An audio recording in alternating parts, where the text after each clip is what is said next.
Koloreko zubi bat sortuko dugu ba. Dena prest, has gaitezen. Lehenik eta behin kolore morea sortuko dugu. Eztia botako dugu. Koloratzaile gorria eta urdina beste pixka bat. Eta dena nahaztuko dugu. Edalontzi handira botako dugu kontu handiz. Urdina! Platerra garbitzeko xaboi urdina botako dugu. Berdea! Edalontzi txikia urez erdiraino eta koloratzaile berdea botako diogu.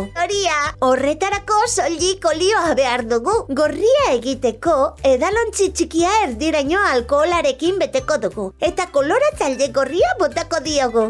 Argiztatu atzetik linterna batekin. Benetan harrigarria. Bai!